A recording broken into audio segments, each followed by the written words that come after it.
Oke, baik kita mulai lagi kuliahnya. Saya baru akan jalankan keynote-nya. Kita mulai dari slide berapa tadi? Tentang overflow. Tadi tentang overflow terakhir. Oke, di tempat kalian udah muncul belum slide nomor 73? Overflow, signed, dan unsigned. Sudah, Pak. Oke, sip.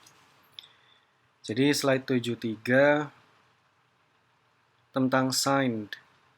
Itu bagian paling kiri, bit paling kiri, itu merepresentasikan dari tanda dari bitnya.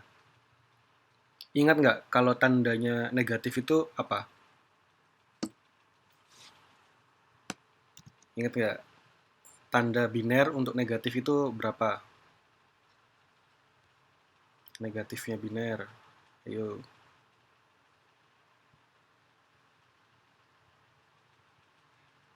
Satu ya. Satu. Satu itu adalah tanda dari negatifnya biner. Kalau apa positif itu nol. Jadi kalau misalkan kita punya eh, sistem gitu ya, plus 2. Plus 2 itu kan desimal. Contoh dari binernya adalah nol, satu, nol.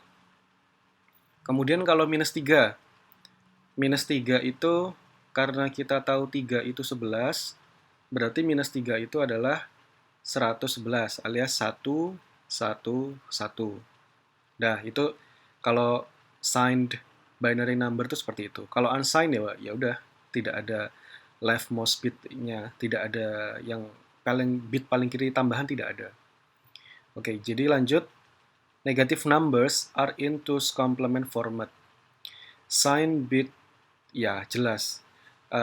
Bilangan negatif itu merupakan format komplement 2. Kalau lupa, silakan cek kembali. Di situ kita punya slide, ada tabel yang merepresentasikan bilangan minus 1, minus 2, minus 3, minus 4, minus 10, dan seterusnya itu merupakan format komplement 2. Kemudian sign bit treated as part of the number and the n carry does not indicate an overflow. Jadi kalau tadi kan saya bilang minus 2. Minus 2 itu berarti 1, 1, 0. Terdiri dari 3 bit. Terdiri dari 3 bit. Keseluruhan sign bit ini itu dianggap sebagai bilangan. Jadi yang bit yang ketiga itu bukan terpisah dari bit 1 dan 2, tetapi jadi 1. Jadi 1, 1, 0, 1 yang paling kiri itu tetap dianggap bagian dari bilangan. Dan bukan dianggap sebagai overflow. Kan dari tadi kan kita membicarakan overflow itu kan kalau kelebihan bit register. Misalkan kita punya 3 bit register, bit yang keempat maka dia overflow. Tetapi perlu diperhatikan, apakah kita sedang bicara signed atau unsigned. Kalau signed berarti perhatikan bahwa sisi paling kiri adalah tanda, bukan bukan bukan overflow-nya gitu. Kemudian unsigned. Kita maju ke slide 74. Saya tunggu dulu sebentar. Oke, tentang overflow unsigned di slide 74. When added, overflow is detected from the n carry out of the most significant position.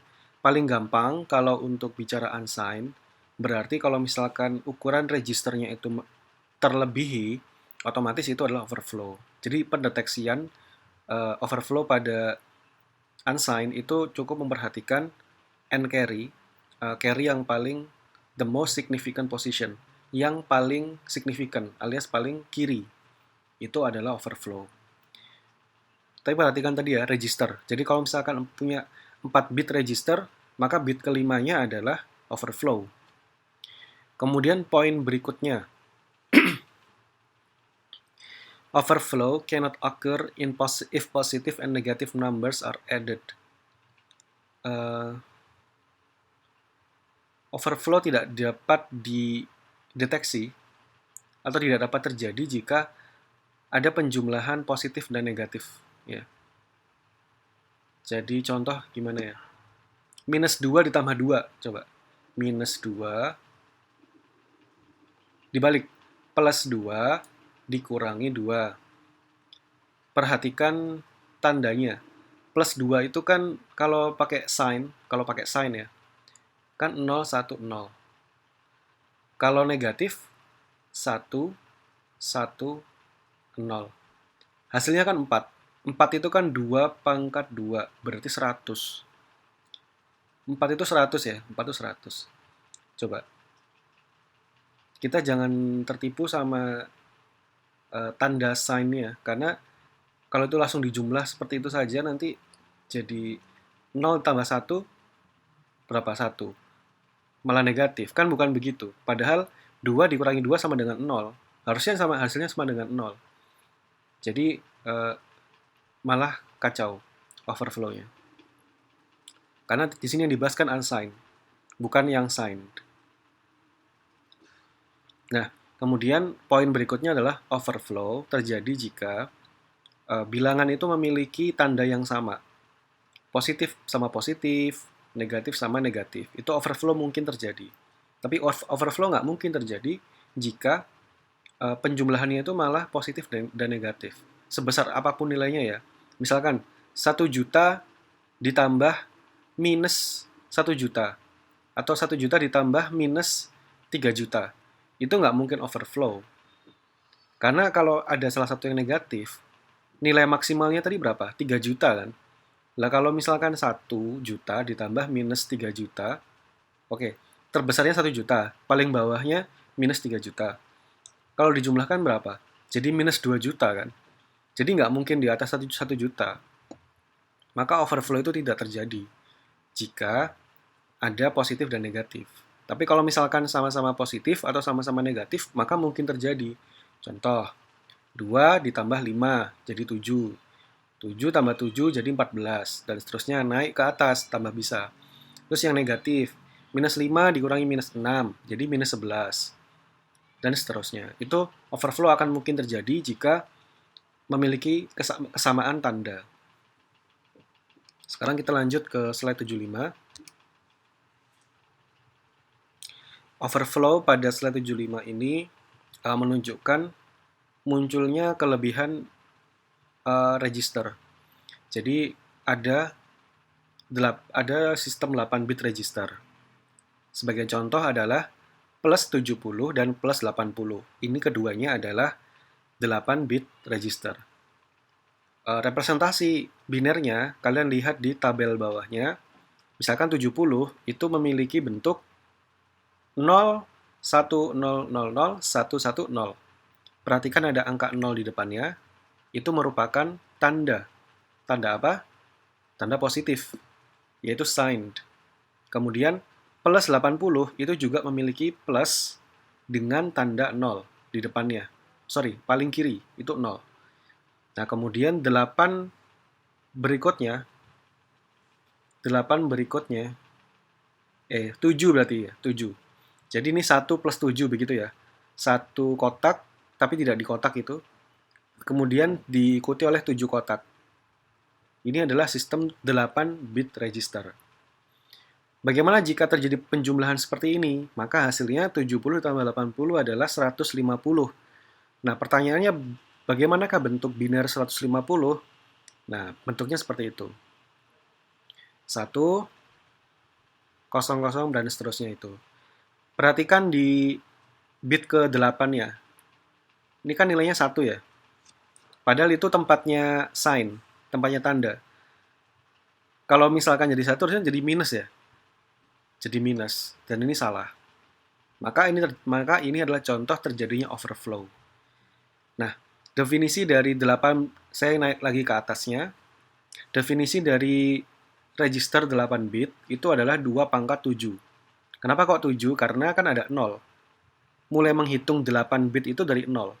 0, 1, 2, 3, 4, 5, 6, 7. Itu ada 8. Nah, 2 pangkat 7 sama dengan 256. Nah, 256 kalau kita bicara sistem sign, itu adalah ke atas dan ke bawah. Maksudnya ke atas itu positif, dan ada yang ke bawah negatif. Maka rentang 256 bit, sorry, 256 apa ya, value itu merupakan rentang dari minus 128 sampai 127. Sebagaimana kalian lihat, di plus 70 itu adalah masih di dalam rentang. Plus 80 masih di dalam rentang 8 bit register. Tetapi hasil penjumlahan 70 dan 80 adalah 150. Yang mana 150 itu di luar rentang 8 bit register.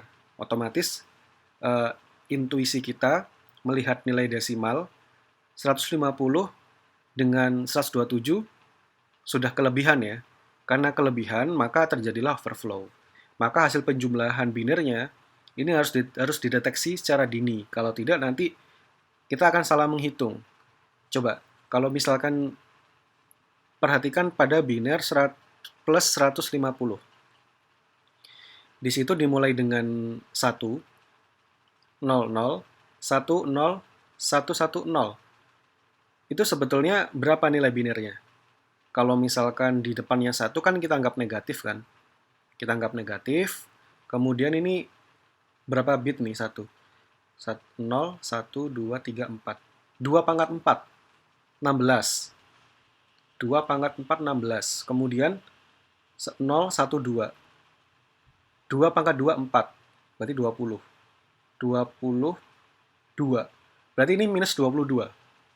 Jadi kalau kita tidak mendeteksi overflow, plus 70 ditambah plus 80 sama dengan minus 22. Ini adalah hasil dari betapa overflow itu harus diperiksa. Kalau tidak nanti penjumlahan kita jadi keliru. Oke. Kalau ada yang mau tanya, itu silakan nyalakan mic-nya aja.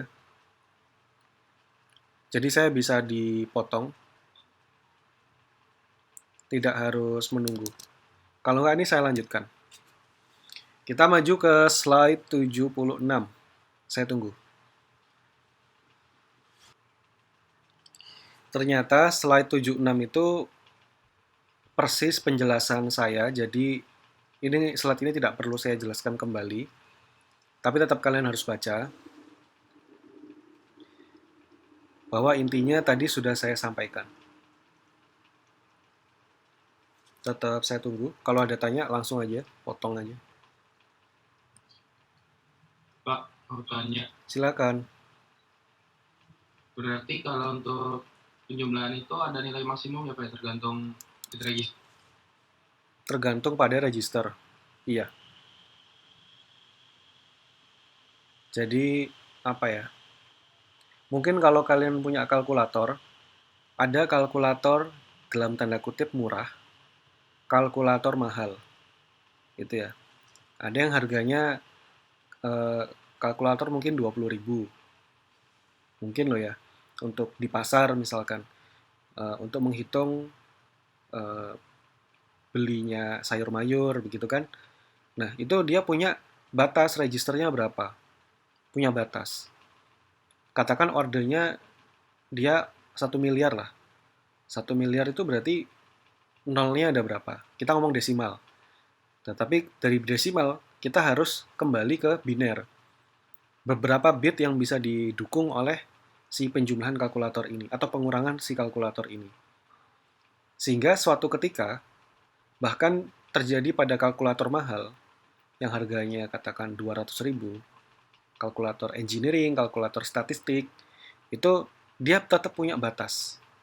Nanti bisa muncul error gitu. Nah, error itu merupakan apa ya? Peringatan dari terjadinya overflow. Salah satunya seperti itu. Misalkan dikali. Pernah nggak kalian mengalikan sesuatu gitu? 9 juta dikalikan 9 juta gitu. Terus dikalikan. Ends, answer ya. Yang di pojok bawah itu. Sama dengan terus gitu. Nanti lama-lama dia akan mentok. Mentok sampai pangkatnya banyak itu. Kali 10 pangkat berapa gitu. 23, 50. Terus pada satu titik dia akan stop. Nah, itu karena batas kemampuan registernya terbatas. Nah, untuk komputer ya, komputer lebih canggih tentunya, lebih canggih. Tetapi kalau kita ngomong superkomputer, nah itu lebih canggih dari komputer biasa berarti. Registernya itu lebih luas, rentang datanya. 2 pangkat 7 nilainya 256, berarti minus 127 sampai plus, kebalik ya, minus 128 sampai plus 127. Itu artinya register 2 pangkat 7 alias 8 bit. Jadi kalau 64 bit, misalkan prosesor komputer kita itu kan rata-rata 64 bit. Itu berarti memiliki rentang value berapa tuh? Pangkat 63, 2 pangkat 63. Berapa? Banyak lah. 9,2 kali 10 pangkat 18. Banyak pokoknya. Oke, ada lagi? Setelah 76 udah kebuka semua kan? Jadi intinya itu sama sih penjelasannya dengan yang sudah saya lakukan di 75. Sama. Jadi intinya overflow harus dideteksi, kalau enggak nanti perhitungan kita keliru. Contoh, aplikasi di industrinya gimana? Misalkan, kalian punya sensor. Sensornya itu sensor level ya. Ini kan penjumlahan biasa, 70 ditambah 80. Sensor level itu misalkan kita mendeteksi ketinggian level cairan, zat kimia di perusahaan petrokimia. Kita mencampurkan dua zat, gitu kan. Zat yang pertama itu di tangki satu tingginya 70 cm atau 7 meter lah ya. Kan gede-gede biasanya. Terus di tangki berikutnya 8 meter. Kita jumlahkan harusnya 15 meter. Tetapi ya karena registernya mungkin tidak tidak apa? Tidak mencukupi ya, sehingga penjumlahnya jadi error. Kalau errornya di industri itu parah gitu kan. Parahnya gimana? Ya pabriknya meledak. Errornya di situ. Jadi nggak main-main kalau kita ngomong industri, karena level dari kesalahan desimal itu signifikan. Contoh, industri roket. Industri roket itu mengendalikan bahan bakar, kemudian ada arah arah terbangnya itu dikendalikan. Jika arah terbangnya itu beda 0,1 saja, pengalian akan banyak. Nanti berikutnya akan terpengaruh dan pada akhirnya dia meledak. Itu terjadi. Di tahun 60 sampai 70 kan masih riset-riset awal di bidang roket. Pelopornya tentu Amerika dan mereka sudah mengalami berbagai kejadian meledaknya roket, rudal atau apapun itu ketika ya karena perhitungannya dulu sangat sangat ini ya, terbatas. Dulu kalau kalian saya bisa rekomendasikan sebuah film yang bagus, judulnya Significant Number. Significance, kayaknya Significance ya. Significance Numbers. Itu ada 3 perempuan. Mereka ini komputer. Jadi tahun segitu, komputer itu adalah para perempuan. Ini nggak tahu saya udah cerita di kelas atau belum. Tapi eh, ketiga perempuan ini, ya tidak tiga, tetapi satu kantor. Jadi isinya kayak ratusan orang gitu. Itu isinya perempuan semua, tapi orangnya pinter-pinter. Tugasnya ngapain? Ngitung kalkulus. Ketika kalkulus tidak bisa dikerjakan dengan komputernya komputer, maksud saya menggunakan perangkat yang kita tahu di depan kalian itu, laptop, HP, itu komputer semua. Dulu komputer itu manusia. Jadi ada kantor, namanya kantornya komputer gitu. Kalau dibuka isinya manusia, sama mesin tik untuk bikin laporannya. Jadi hasil perhitungan komputer itu ditumpuk-tumpuk jadi laporan, dikasihkan ke insinyur NASA. Kemudian hasil insinyur NASA nanti, wah nggak bisa nih perhitungannya masih ini. Oke, terus dia bikin model lagi, bikin model persamaan integral, diferensial, dikasihkan lagi ke kantornya komputer tadi. Begitu terus sampai akhirnya ya mereka nanti berhasil mengirimkan orang ke bulan, berhasil mengirimkan satelit, berhasil menerbangkan atau mengorbitkan sebuah roket ya. Jadi roketnya dibuat keluar dari atmosfer bumi itu karena bantuan komputer manusia perempuan-perempuan ini. Judul filmnya Significance Number, dan salah satu orang tokohnya itu baru meninggal 3 minggu yang lalu, kurang lebih 2 sampai 4 minggu yang lalu. Itu tokohnya Margaret siapa gitu. Dan mereka semua kulit hitam, literally semua kulit hitam. Itu yang luar biasa sih. Amerika tahun segitu, wanita-wanita kulit hitam, dan diceritakan di film itu mendapatkan apa ya, bully, serangan rasisme. Itu parah banget sih orang zaman segitu. Rasisnya masih keterlaluan gitu, terlalu sekali. Sampai toilet itu ya, kamar mandi itu dipisah coba. Kamar mandi itu kan kalau di sini kan perempuan, laki-laki gitu. Di sana itu berwarna, colored gitu. Jadi ada satu toilet itu khusus colored toilet. Nah, tonton aja lah itu bagus, significance number. Jadi tentang berapa signifikannya sebuah nilai. Kita lanjut slide 77. Yoi, silakan, silakan. Untuk yang sebelumnya kan 8 bit register itu artinya 2,7. Terus, terus. Tapi 2,7 itu bukan 25. Oh iya. Oh, 2,7 itu 128. Berarti 128 ke atas dan 128 ke bawah, maksudnya gitu. Iya. Ya, berarti koreksinya kayak gitu. 2,7 itu 128 ke bawah alias minus 128. Kemudian 2,7 yang ke atas dari 0 sampai 127. Jadi tidak maksimal di mana? 200 itu. Nah, mungkin ini berkaitan sedikit dengan kapasitas WhatsApp. Kalian tahu nggak kapasitas grup WhatsApp itu berapa? 250. 257. 257. Iya, Pak. Coba cari Max.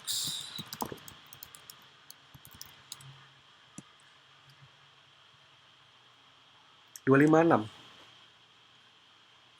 Ini berita tahun 2016, maksimal batasan grup itu 256 di WhatsApp. Angka 256 itu muncul bukan alasan apa-apa, karena masalah bit juga, register dia. Dia butuh pendataan kan di sistemnya. Jadi dia pakai aturan kelipatan itu. Terus kalau misalkan kapasitas maksimal 256 sama WhatsApp dimaksimalin 200 gitu. Kan masih ada sisa 56. Kan nggak apa-apa kalau misalkan nggak diisi. Iya nggak apa-apa, tapi jadi mubazir. Ceritanya mubazir. Oke, jadi dikoreksi ya, 2,7 itu 128, berarti plus dan minus. Slide nomor 77. Overflow dapat dideteksi dengan mengamati bagian carry sampai di bagian tanda atau sign bit. Kemudian mengamati bagian carry out of the sign bit. If they are not equal, an overflow has occurred. If they are not equal. Poin pertama, observing the carry into the sign bit. Jadi kalau tadi kalian perhatikan ada 7 kotak. Kotak ke-7 itu kalau ada carry tambahan, lalu dia harus terlempar ke area sign, maka itu adalah overflow. Ya, jadi bit ke-7 itu nggak boleh punya carry. Bit ke-7 nggak boleh punya carry. Karena kalau dia punya carry tambahan, berarti dia akan harus dilempar ke kotak ke nomor 8. Kalau dia dilempar ke kotak nomor 8, padahal kotak nomor 8 itu adalah kotak tanda. Kotak tanda tidak boleh diisi oleh carry. Itu yang pertama. Kemudian yang kedua, observing the carry out of the sign bit. Perhatikan carry, perhatikan tanda bilangan tersebut. If they are not equal, an overflow has occurred.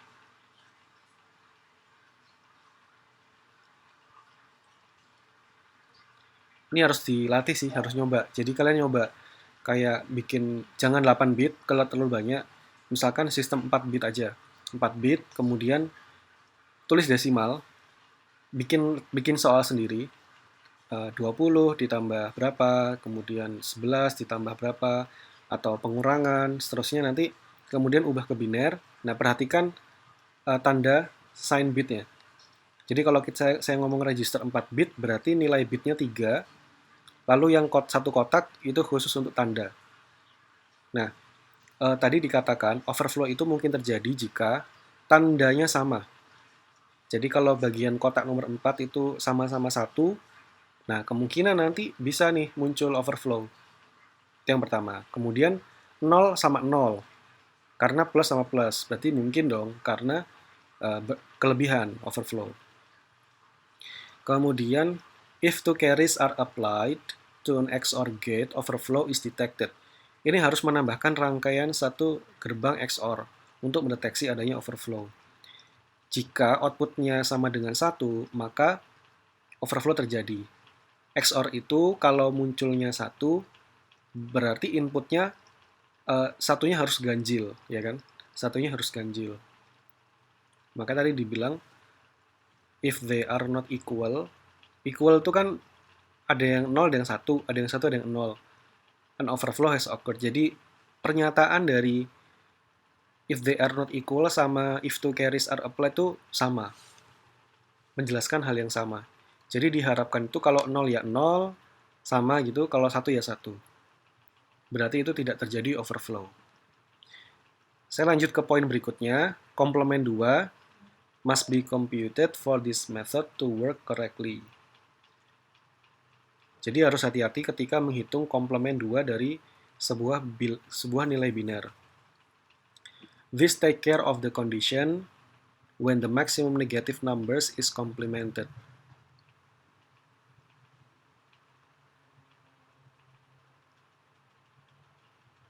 Hati-hati juga ketika mengkomplementkan bilangan negatif. Jadi bilangannya sudah negatif, tapi kan ada maksimum. Jadi hati-hati mengkomplementkan bilangannya. Apakah ini sudah maksimum atau belum? Nanti keliru. Jadi tadi saya punya 2 pangkat 7, minusnya itu sampai minus 128.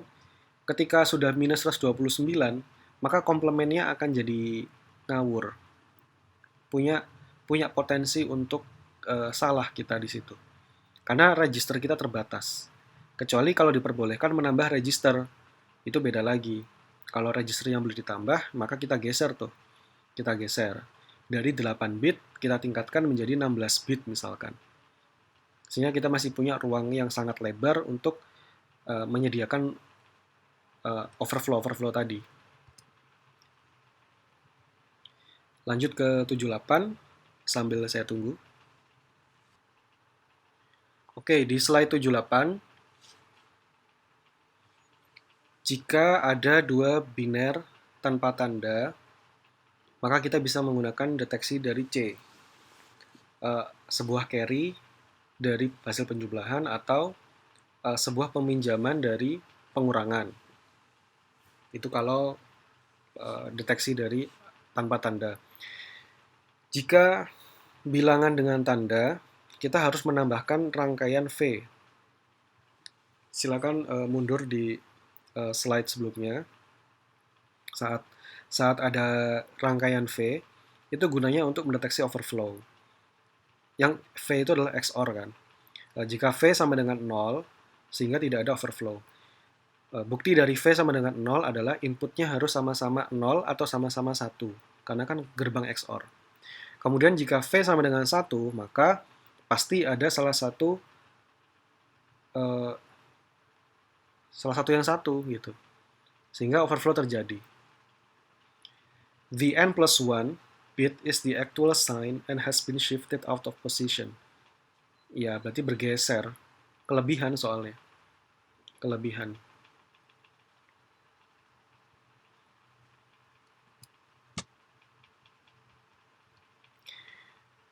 Kita lanjut ke slide 80, sambil saya tunggu. Slide 80 ini kita melanjutkan atau meningkatkan kompleksitas dari penjumlah ya. Penjumlahnya sekarang kita masuk ke penjumlah desimal. Kalau tadi kan binary ya. Sekarang kita masuk ke desimal, tetapi tidak bisa murni desimal karena BCD. Binary coded in decimal. Jadi kita menggunakan basisnya perhitungan desimal, tetapi di belakangnya sebetulnya biner. Nah, kemudian sebagai contoh di situ, output sum cannot be greater than 9. Jadi nilai maksimal dari BCD itu kan 9. Kalau misalkan ada penjumlahan 9 ditambah 9 ditambah 1 sama dengan 19. Jadi kalau di desimal itu setelah 9 itu pasti akan lanjut ke 0. Kembali lagi. Karena kan mulainya 0, 1, 2, 3, 4, 5, 6, 7, 8, 9. Habis 9 apa? 0 lagi kan. Nah, tapi kan kita nggak bisa 0 kembali karena kita akan mendeteksi overflow kan. Overflow berarti harus tambah 1. Jadi habis 9 kan 10. Ya kan? Habis 9, 10.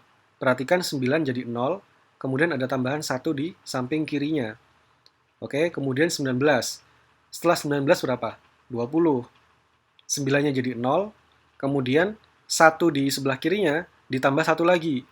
Itulah adanya carry, yaitu nilai pembawa dengan most significant bit. Jadi yang paling besar, MSB. Nilai paling besar. Kemudian kita lanjut ke slide 81.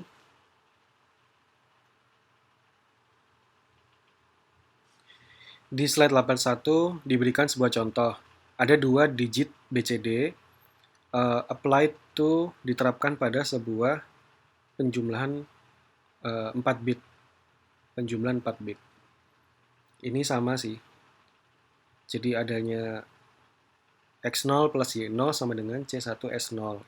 C1-nya masuk sebagai penjumlahan di X1 Y1. Begitu seterusnya. Oh, berarti ini saya tadi keliru ya. Jadi harus dikoreksi. Bagian pertama, X0, Y0 sama dengan S0. Ternyata C-nya itu bukan C0, tapi C1 di atasnya. Jadi cara penyebutannya itu C itu dimulai dari plus 1. Dari plus 1. Jadi X0 input, Y0 input, outputnya adalah C1 dan S0. Seperti itu. Dan CY juga, saya baru ingat, CY itu pasti adalah S3 plus 1. Jadi 3 plus 1-nya berarti 4, berarti CY-nya C4. Jadi C itu adalah plus dari indeksnya si S sebelumnya. Kita coba lihat contoh di slide 82. Di slide 82, kalau kalian perhatikan, itu cara memperhatikannya per baris. Baris paling pertama, 0 ditambah 0, X plus Y. Desimal ya. Kemudian bentuk dari 4 bitnya, 4 bit biner adalah 0 semua.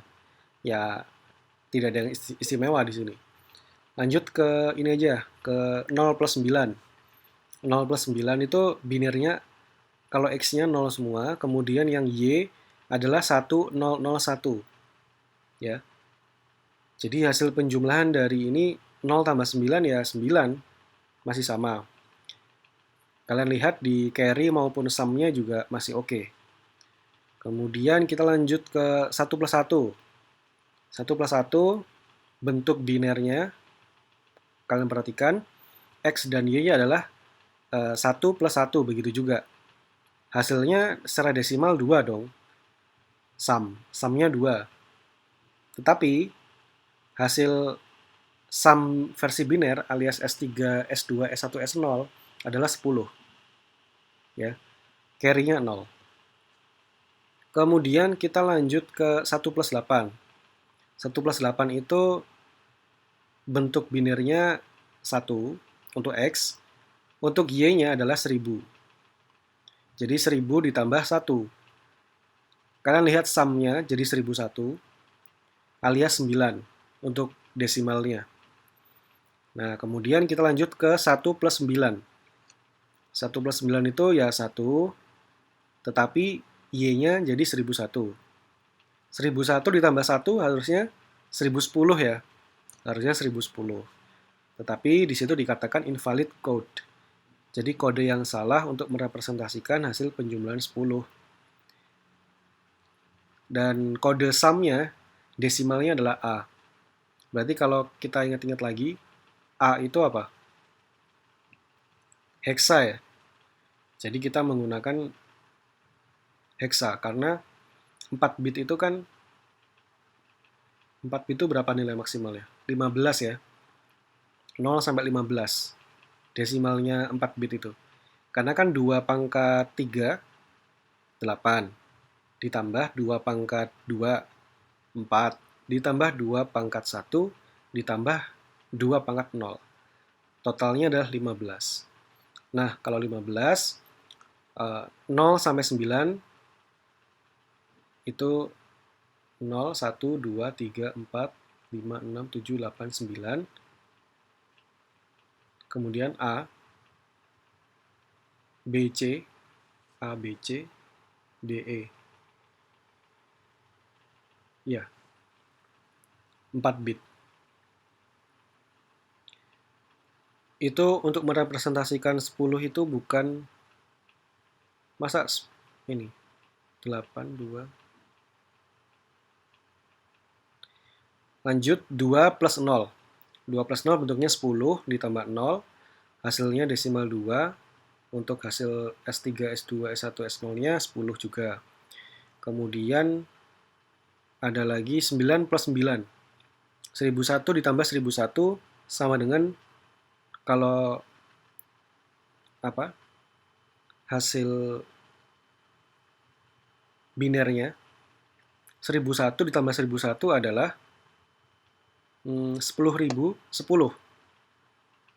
Perhatikan ada CY di situ. CY-nya tidak menjadi 0 tapi tetap jadi 1. Karena ada penjumlahan di 1001 kan.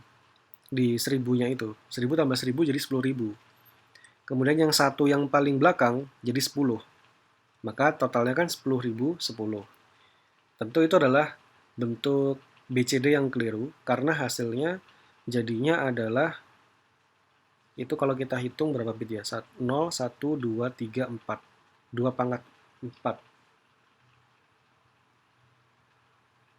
2 pangkat 4, 16. Ditambah 2, 18. Inginnya 9 tambah 9, 18. Tetapi itu sumnya kok 12. Oh. Oke. Ya, ini sulitnya adalah tidak ada papan tulis. Jadi interaksi untuk menjelaskannya ini agak kesulitan. Mungkin pada slide 82 ini akan saya buatkan video YouTube-nya secara terpisah. Karena ya harus ada cara-caranya. Karena kalau kita ingat BCD itu kan satu digitnya maksimal 0 sampai 9. Ya kan? Untuk bikin 18, itu berarti kalian harus bikin desimal 1 dan biner dari 8. Harus terpisah seperti itu. Kita nggak bisa menjadikan satu. Oke, nanti itu visualisasinya perlu dicoret-coret untuk 82 ya. Saya perlu catat. Slide 82. Ini perlu dibuatkan.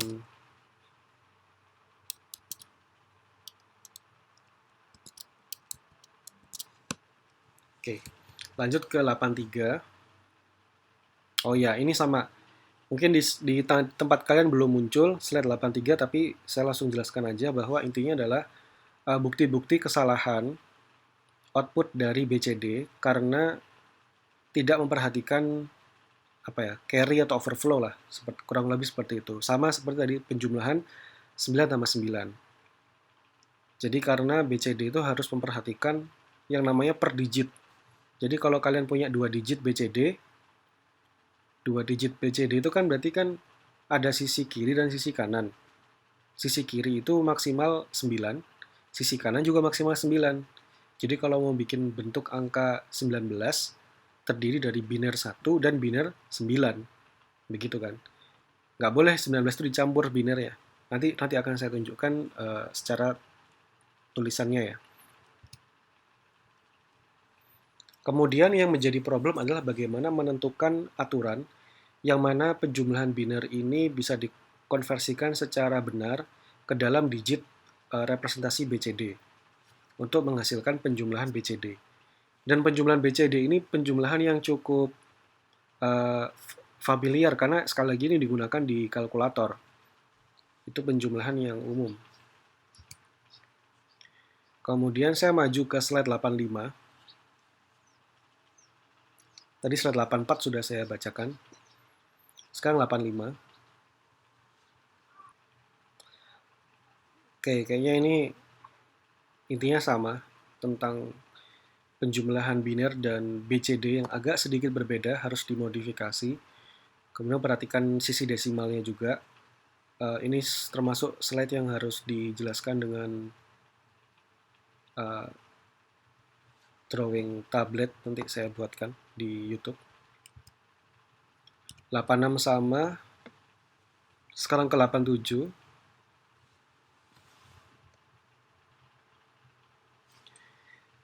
Slide 87 ini menjelaskan tentang aturan yang akan kita buat dalam penjumlahan BCD. Ternyata ketika ingin menjumlahkan nilai biner 1001 itu berarti kan 9 ya. Nah, misalkan penjumlahan 9, the corresponding BCD number is identical. Kebetulan aja sih. Kebetulan aja, jadi untuk nilai biner 9, di BCD-nya juga 9, itu identik. Tetapi, when the binary sum greater than 1001, ketika biner itu lebih besar dari 1001, maka nilai BCD-nya akan langsung keliru. Contoh, kalau nilai binernya 10, maka bentuknya tidak boleh 1010. Ya dong. Nah, ini sulit dijelaskan ya. Oke, nanti dibuatkan drawingnya aja. Jadi sulit membayangkannya. Kalau gitu maju ke 88 coba. Oh, 88 ini bagaimana cara menentukan output yang benar? Ternyata dengan bantuan peta Karnaugh. Slide 88. Dengan bantuan peta Karnaugh kita buat sehingga kita bikin gerbang logika tambahan untuk penjumlahan desimal BCD ini. Seperti itu. Jadi, karena kita butuh koreksi penjumlahan untuk di atas 1001. 1001 itu udah benar, tidak ada error. Tetapi yang di atas 1001 itu salah semua hasil penjumlahannya. Salah semua, sehingga kita perlu memetakan dengan peta Karnaugh dengan membentuk rangkaian digital baru. Bisa dilihat inputnya adalah Z1, Z2, dan Z3, Z4. Ya, karena Z itu ya memang inputnya itu. Oke, jadi 88 ini masalah penggunaan carry. Penggunaan peta Karnaugh untuk membentuk gerbang logika yang baru.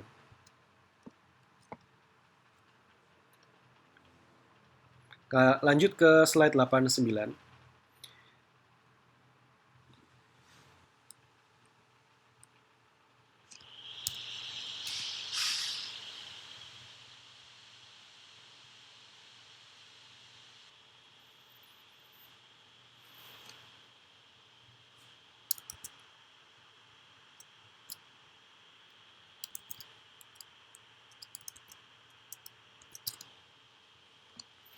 Slide 89 ini adalah rangkaian 4-bit binary adder.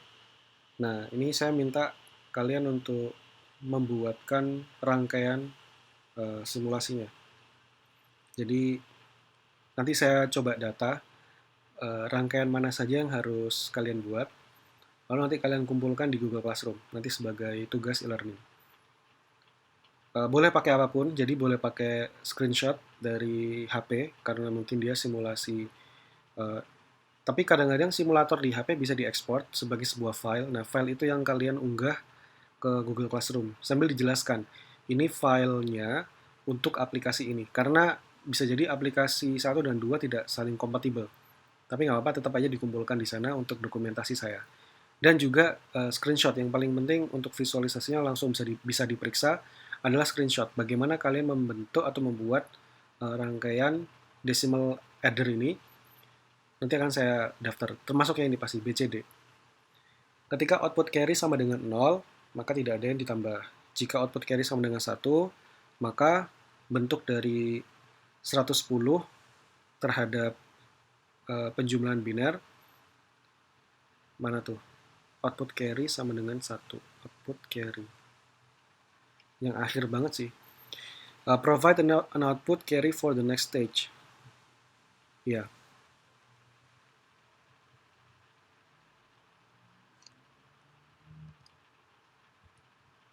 Lanjut ke slide 91. Binary multiplier. Binary multiplier.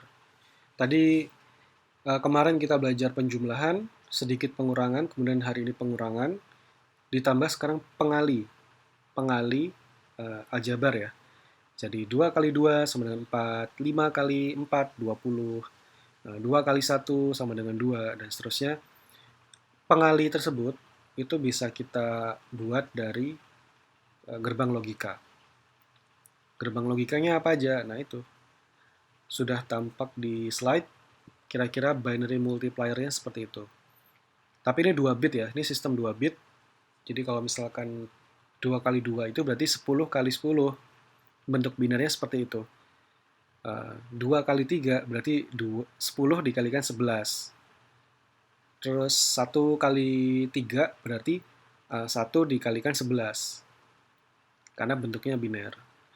Nah, dari bentuk biner, kemudian seperti kalian lihat di slide, ada A0, A1, B0, B1, dan seterusnya, itu menghasilkan pada akhirnya produk final adalah C3, C2, C1, dan C0. Bisa dilihat itu menjadi kelipatan, jadi 2 bit menjadi 4 bit. Hasilnya sampai 4 bit. C3 itu adalah most significant bit, carry paling besar. HA itu apa HA?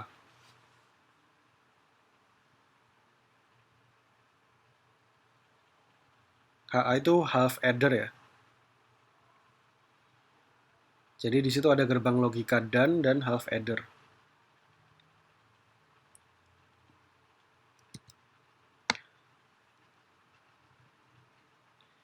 Slide 92. Ya, jadi hasil dari perkaliannya itu C dan K.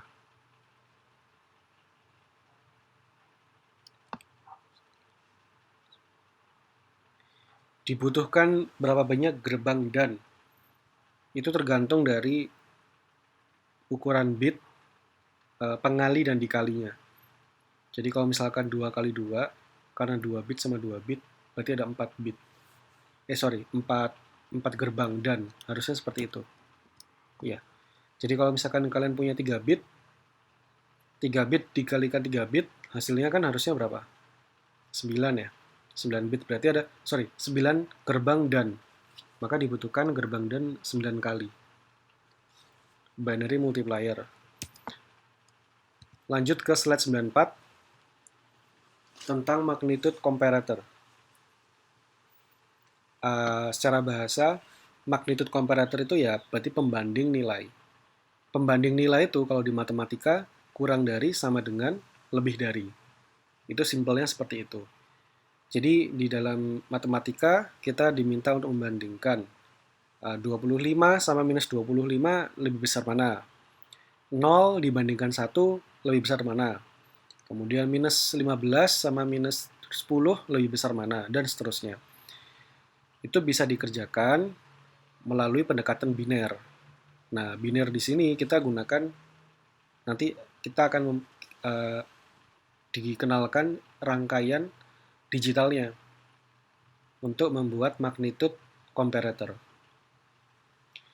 Kalau kalian sudah terbuka slide 94 itu muncullah bilangan 4 bit. Jadi ada 4 bit, sistem 4 bit, itu dibandingkan. A dibandingkan terhadap B, kemudian masuk ke magnitude comparator, hasilnya itu ada 3 kemungkinan. 3 kemungkinannya adalah A lebih besar daripada B, A sama dengan B, A kurang dari B. Hanya itu kemungkinan dari comparator. Slide 95. Sambil saya tunggu. Di sini mau hujan. Tempat kalian mau hujan nggak? Sudah hujan, Pak. Di mana? Udah hujan, Pak. Di mana? Di Lampung Selatan. Oh, Lampung Selatan. Sama berarti ya? Panas, Pak. Panas. Sini mau hujan. Saya harus ngangkat jemuran dulu ya.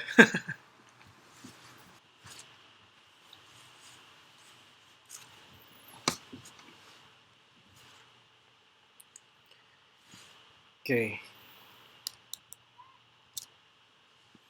Slide 95. A sama dengan B jika, nah ini muncul persamaan gerbang logikanya. Jadi yang dibandingkan itu bisa setiap digit ya, setiap digit. Jadi kalau dimaksud dengan A sama dengan B, maka kita pecah. Kita pecah, karena kita punya sistem 4 bit, maka yang dihubungkan adalah A3 sama dengan B3, lalu dikasih dan itu berarti kan harus sama-sama benar ya. A2 sama dengan B2, diberi dan juga. A1 sama dengan B1, lalu dan A0 sama dengan B0. Ini kan primitifnya kan kalau kayak membandingkan coba 10 sama 10 gitu kan. 10 sama 10 berarti kan 1 sama 1. Apakah 1 sama dengan 1? Iya. Lalu kasih dan 0 sama dengan 0, sama enggak? Sama. Itu kemudian kalau dihubungkan dengan seluruh gerbang logika dan, hasilnya harusnya sama dengan 1. Itu seperti itu. Nah, untuk tabel ini, ya harus kalian pahami pelan-pelan itu. Pokoknya I itu indeks, jadi AI, BI itu indeks. Kemudian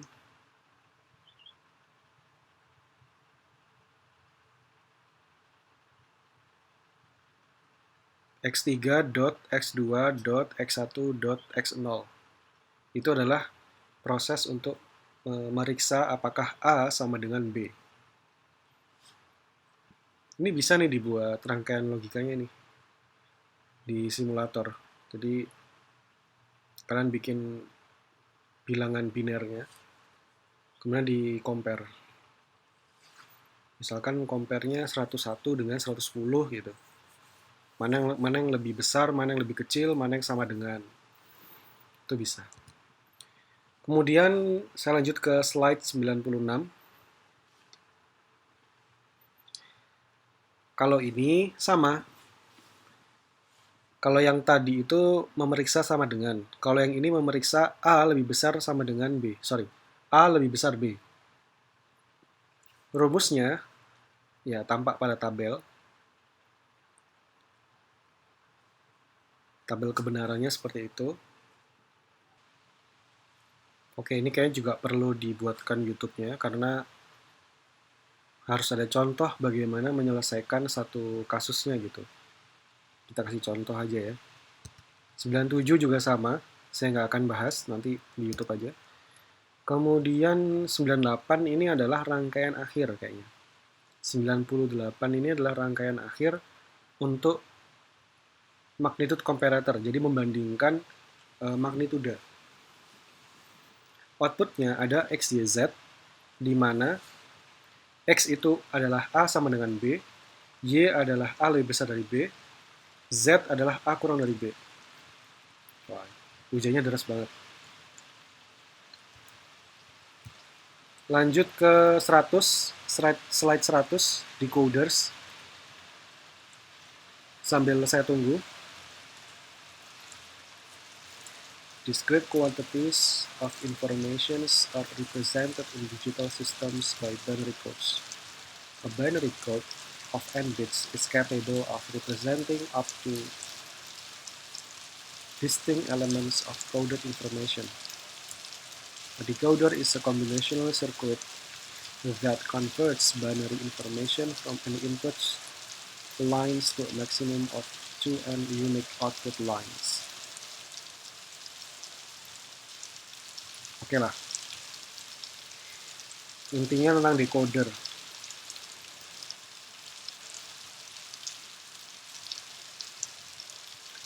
Decoder itu kan sudah kita lakukan, tetapi kan secara manusiawi ya. Di pertemuan pertama kita mengenal sistem bilangan. Ada yang namanya decoding, itu maksudnya mengubah sistem bilangan desimal menjadi biner, desimal menjadi heksadesimal, kemudian apa lagi? Desimal menjadi oktal, desimal menjadi biner. Itu semua adalah upaya-upaya kita decoder. Tapi kan manusia itu canggih. Manusia itu cerdas, manusia itu pintar, sehingga modelnya kertas dan pena atau spidol itu kita bisa kerjakan. Kita bisa melakukan secara visual dan seterusnya. Tetapi decoder yang dimaksud di slide ini nanti arahnya adalah bagaimana kita membuat decoder versi rangkaian digital.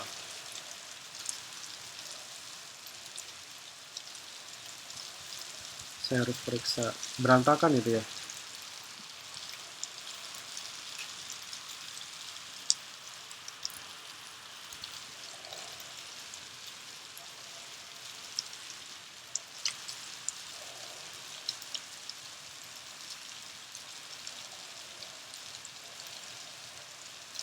Sekarang di slide 101, sebagai contoh adalah input X1 dan X0.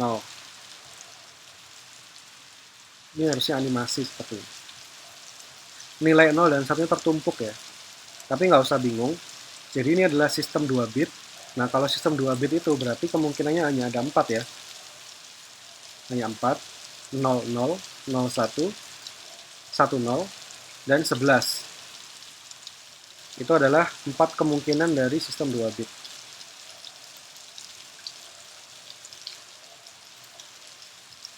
Oh, bukan ya? 0, 1, 2, 3. Oh, betul sih. Betul. Jadi binary decoder ini, kalau misalkan X1, X0-nya 00, maka yang menyala lampunya lampu 0. Ya kan?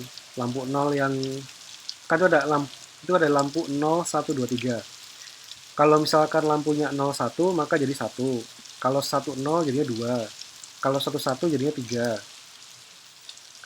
Karena di situ dikatakan bahwa hanya satu lampu yang akan menyala.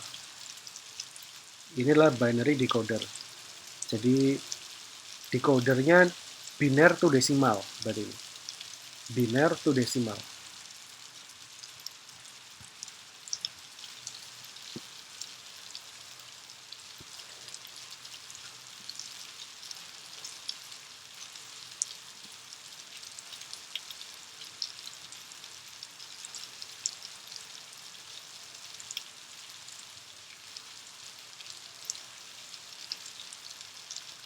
Kemudian ke slide 102, bentuk dari biner to desimal dengan kalau membandingkan barisnya itu 2 to 4 ya. 2 alah campuran. 2 ke 4 gitu. 2 ke 4 decoder garis. Jadi kabelnya dibikin 4 outputnya. Itu persamaannya, tabel digitalnya ada, rangkaian digitalnya juga ada di situ.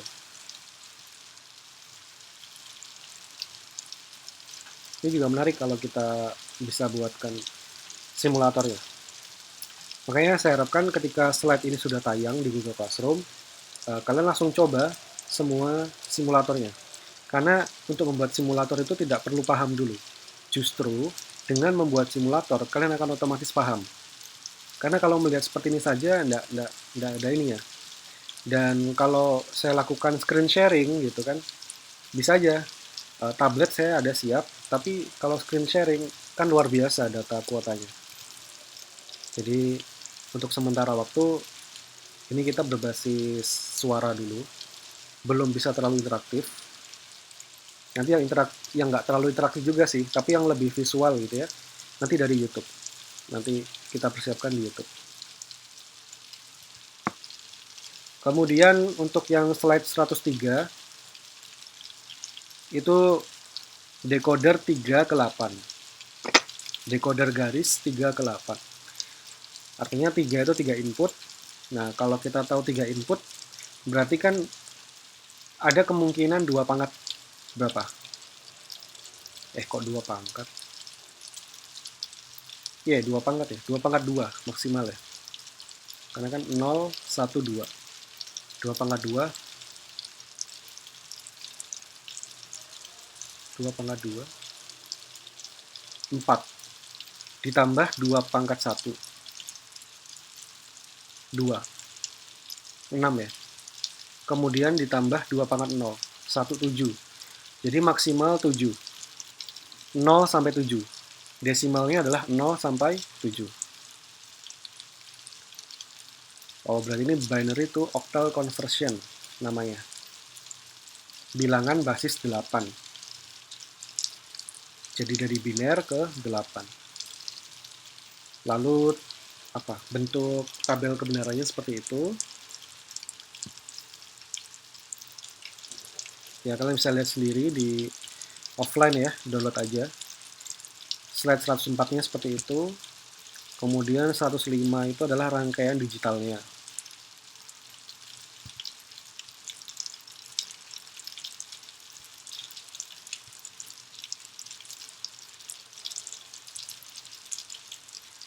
Di slide 106 dikatakan bahwa beberapa decoder itu menggunakan gerbang NAND.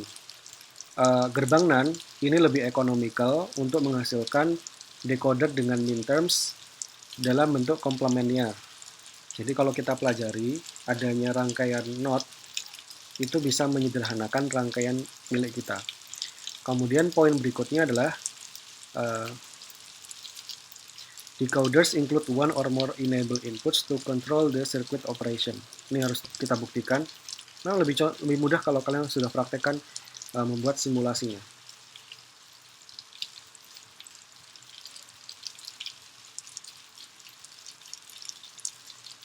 Enable input.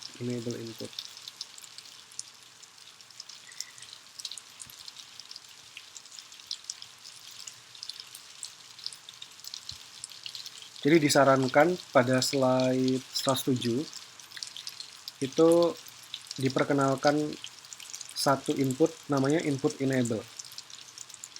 Input enable itu gunanya untuk apa? Kita bisa tahu gunanya input enable jika kalian melihat dari tabel kebenaran.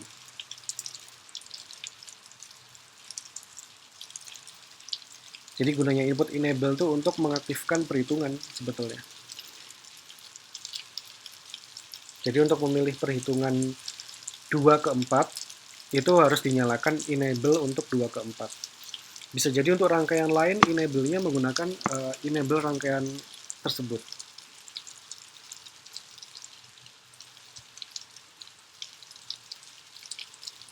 Nah, ini ada istilah baru nih. Demultiplexer. Slide 108. Bentuk decoder 2 ke 4 yang memiliki input enable bisa berfungsi sebagai demultiplexer. Sebuah demultiplexer adalah sirkuit yang menerima informasi dari satu garis dan secara langsung menghasilkan kepada 2 pangkat n. Kemungkinan 2 pangkat n. The selection of a specific output is controlled by the bit combination of n selected lines. The selection of a specific output is controlled by the bit combination. Demultiplexer. Slide berikutnya.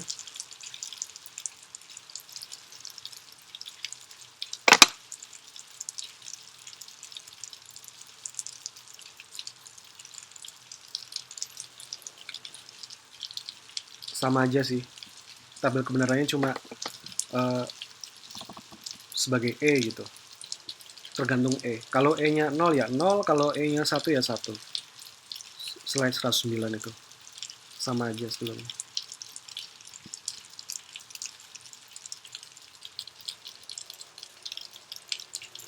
Malah di sini kalau sudah demultiplexer tuh E itu sebagai data input line.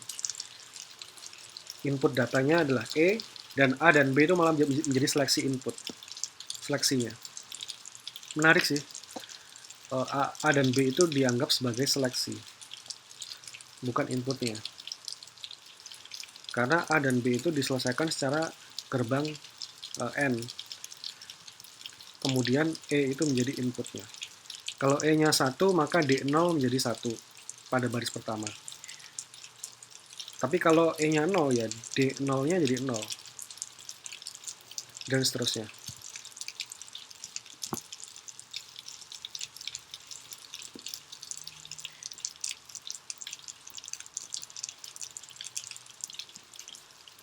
Ya, 110 gitu aja.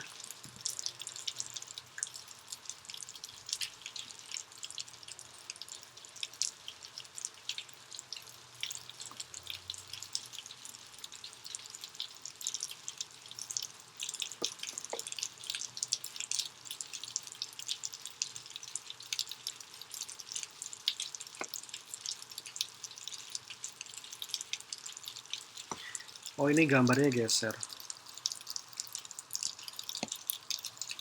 Slide 111.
Slide-nya berhenti ya Pak ya? Iya, ini baru mulai lagi. Tadi baru diedit sedikit. Udah muncul belum? Sudah Pak. Oke. Jadi tadi itu di slide sebelumnya bicara kalau decoder 3 ke 8 itu bisa ditingkatkan menjadi decoder 4 menjadi 16, 4 ke 16. Kemudian di bagian ini apa? When W sama dengan 0, top decoder enabled and other disabled. The bottom decoder outputs all zeros.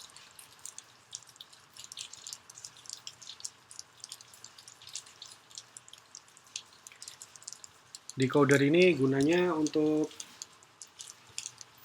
membuat apa ya? Membuat 8 bit, binary 8 bit.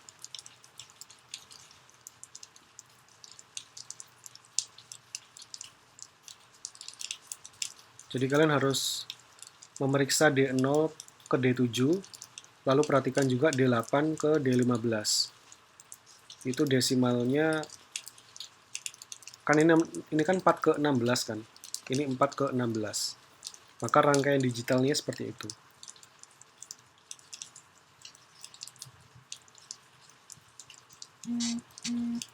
Itu 2 kali untuk decoder oktal kan sih Pak? Sebentar, oktal itu tadi kan sampai 4 kan? Sorry, 8, iya 8. Nah, ini 2 kali oktal, iya. Tetapi 2 kali oktalnya itu binernya sampai iya 16 bit. 16 D0 sampai D15. Itu dipecah jadi 2. Nah, kuncinya adalah pada W. Kalau X, Y, Z itu kan yang 3 teratas, garis 3 teratas.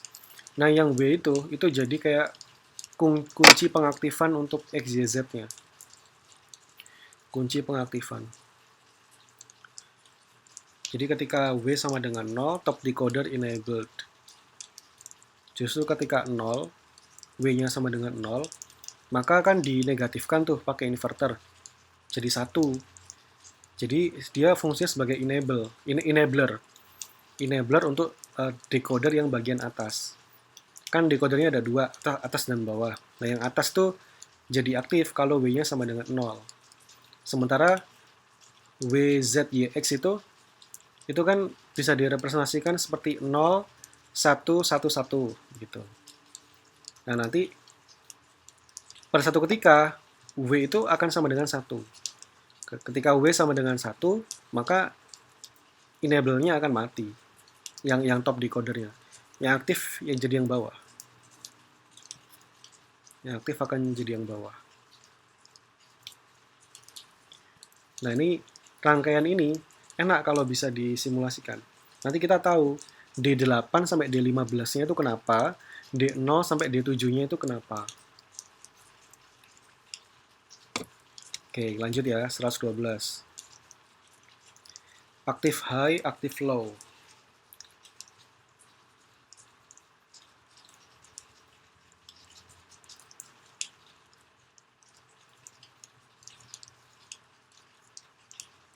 Oke, ini kalian pelajari sendirilah.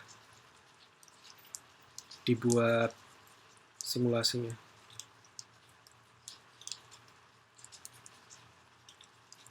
Itu pakai gerbang NAND ya, gerbang NAND tuh, not N.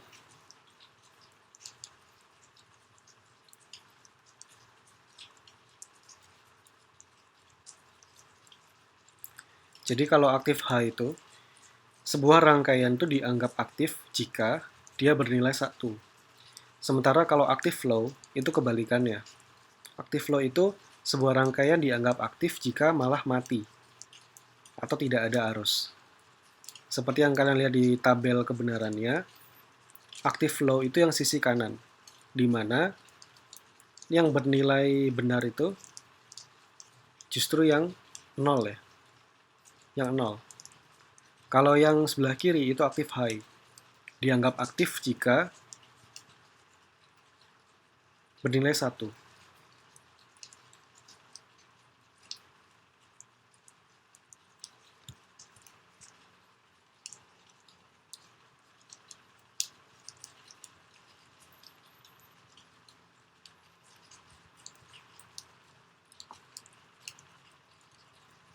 Slide 114. 3 input X, Y, Z dengan outputnya 8 bit. 8 bit.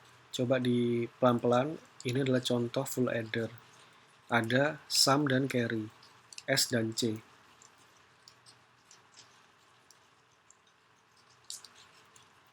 Maksimal dari X, Y, Z adalah 8 ya. 8. Kemudian kenapa kok ada SC-nya?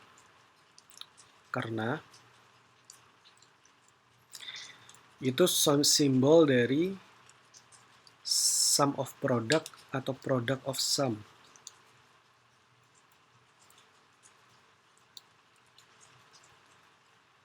Sum of product ya, SOP. Karena itu OR. Miliknya S dan C itu OR, maka dia sum of product. Ya, apa itu?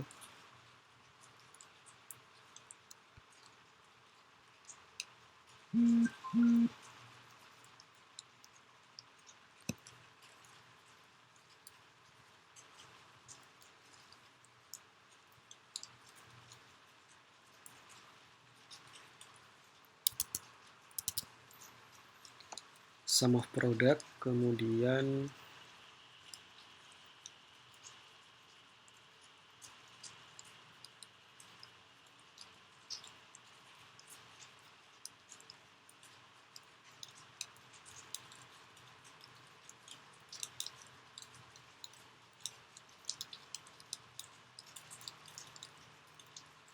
ini harus dicoba sih.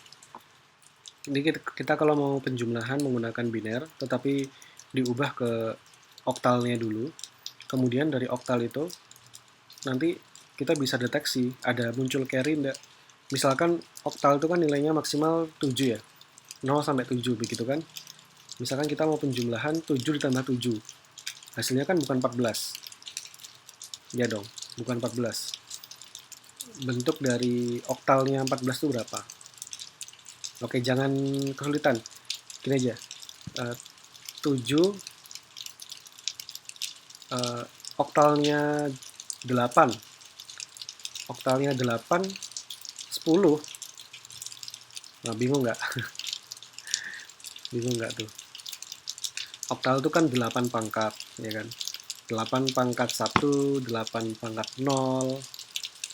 Nah, karena kita mau bikin 8, maka bentuk oktal kan 0 sampai 7. Maka bentuknya oktalnya 10 gitu. Nah, 10 itu bisa dideteksi jika carry itu nilainya 1. Carry itu nilainya 1. 4, 5, 6, 7. 4, 6, sorry. 3, 5, 6, 7. Nah, ini geser-geser ya. Jadi kalian harus teliti. S itu 1, 2, 4, 7.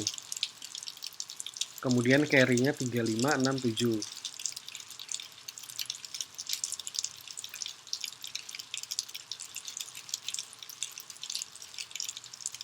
Tujuh ditambah 1.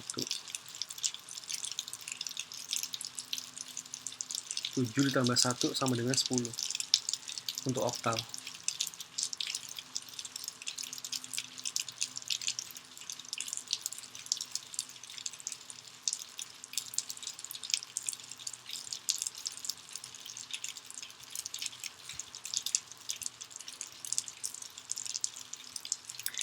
Lanjut ke 116. Dikatakan bahwa encoder itu adalah sirkuit digital pembalik yang bekerja operasinya berbeda dengan decoder. Kalau decoder itu dari biner ke desimal. Nah, kalau encoder itu malah menyandikan sesuatu. Jadi kalau bahasa Indonesia itu menyandi. Encoder memiliki input yang lebih sedikit daripada outputnya.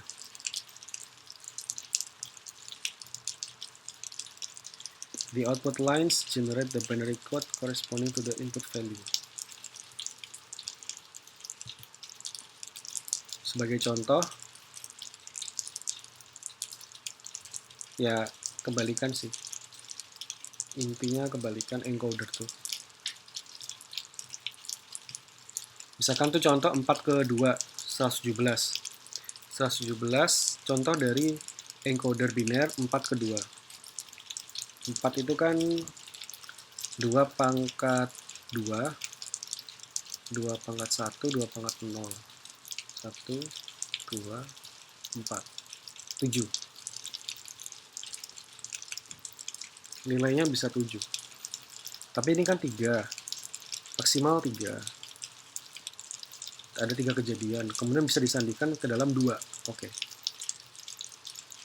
Disandikan ke dalam 2.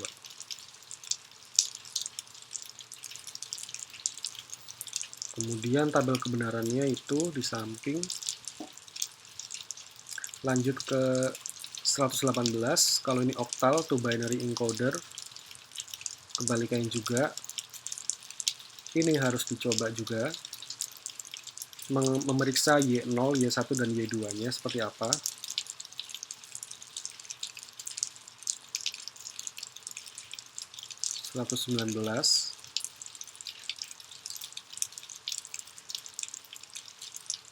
Ya, ini juga sama.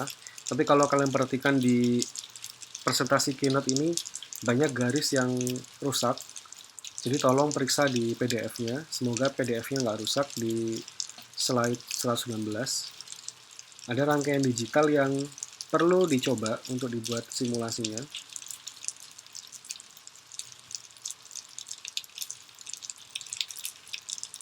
Tapi di slide presentasi Keynote ini tidak jelas. Kemudian 120, 4 input penyandian prioritas encoder circuit that includes the priority function if two or more inputs are equal 1 at the same time. The input having the highest priority will take precedence.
Jadi kalau di slide 120, sebuah proses encoder itu bisa memperkenalkan prioritas.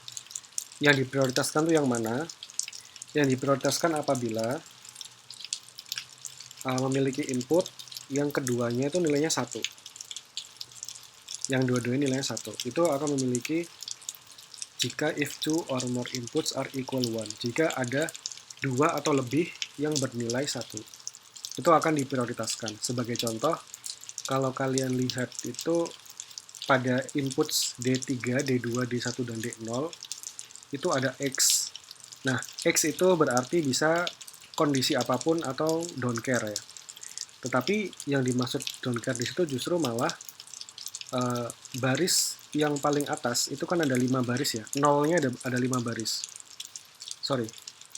Ya tabel itu kan ada 5 baris ke bawah.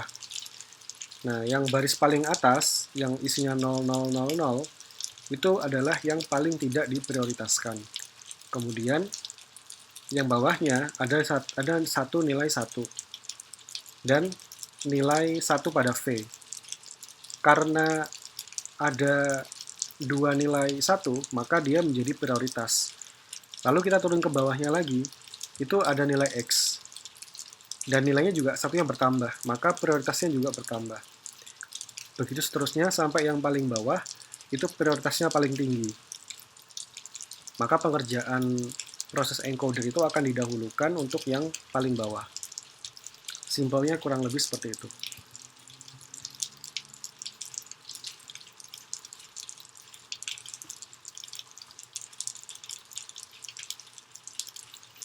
Untuk slide 121, ya penjelasan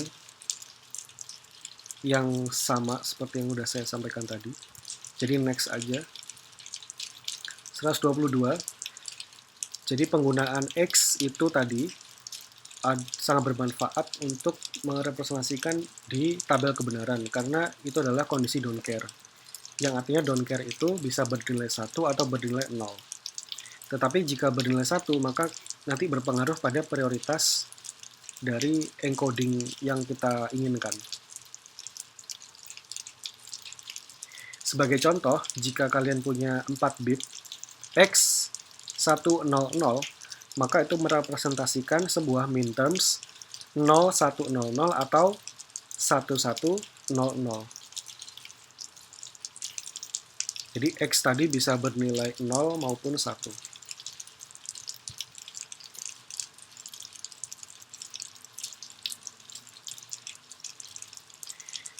Kemudian slide 123, berdasarkan tabel, jika memiliki subscript yang paling tinggi, maka itu akan diprioritaskan. Contoh, D3, ada D2, D1, dan D0. Yang paling diprioritaskan adalah D3. Seperti yang saya bilang tadi, paling bawah itu diprioritaskan. Kemudian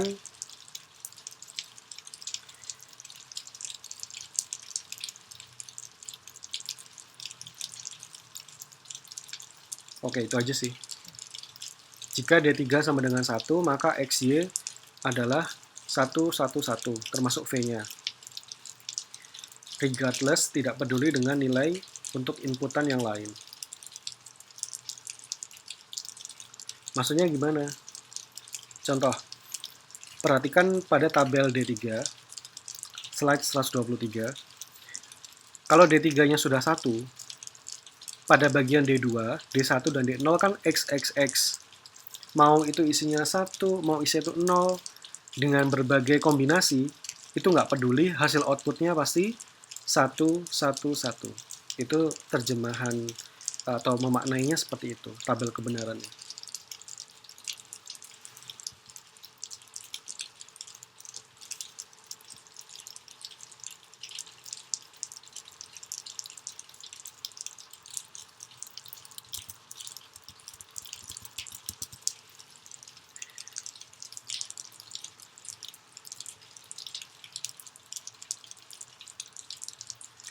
Oke, sedikit lagi ya. For input priority encoder, ketika setiap X dari sebuah baris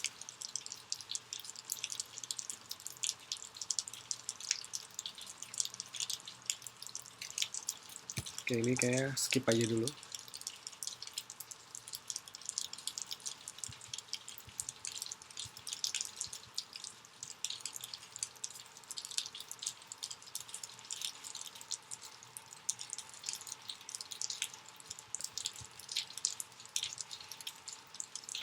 Di slide 129, ini kalau kita ngomong komunikasi data ya, encoder itu seperti ini loh, esensinya. Jadi ada proses encoding dan proses decoding. Proses encoding atau menyandikan itu kan seperti kalian ngambil kamera, kemudian kalian foto. Foto tadi dari analog menjadi digital, ya kan? Karena itu informasi digital, maka dia bisa dikirim-kirim kemana-mana. Kemudian foto tadi kamu kirim ke teman. Sama teman, fotonya dicetak. Dari digital menjadi analog. Nah, ini semua adalah proses encoding dan decoding. Pertanyaannya adalah, sisi yang sebelah kiri itu kan dunia nyata, ya, dunia nyata analog. Kemudian sisi sebelah kanan itu kan apa? Penerjemahan informasi digital menjadi analog. Apakah hasil penglihatan mata kalian itu sama dengan hasil print-printan? Tentu tidak, karena ada proses encoding. Seberapa bagus encodingnya, itu akan menentukan dari kualitas sisi sebelah kanannya. Makanya kita mengenal kalau dalam perekaman audio, itu ada perekaman audio 16 bit, 24 bit, 32 bit. Nah, itu tergantung ketajaman informasi digital audio yang kita rekam, kita ubah. Seperti itu. Nah, ini kalau misal ini kan percobaan pada slide 129 ini kan bermaksud kalau saya aktifkan switch nomor 3, cetek gitu kan, apakah lampu nomor 3 di sebelah kanan nyala? Yang diinginkan kan percobaannya seperti itu. Jika berhasil menyalakan lampu 0-7 itu sesuai dengan sebelahnya, maka encoding ini berhasil. Tetapi mungkin juga tidak berhasil. Seperti yang saya bilang tadi, proses mengubah analog menjadi digital itu pasti mengorbankan beberapa hal atau banyak hal. karena tidak akan sama informasinya. Seperti kalau kalian sedang malam-malam jalan di jalan yang gelap gitu ya, nggak ada lampu, tapi mata kalian masih bisa melihat. Mata itu masih bisa membedakan mana tanah, mana rumput, mana jalan, mana pocong gitu ya, mana pohon. Itu masih bisa membedakan ya mata manusia.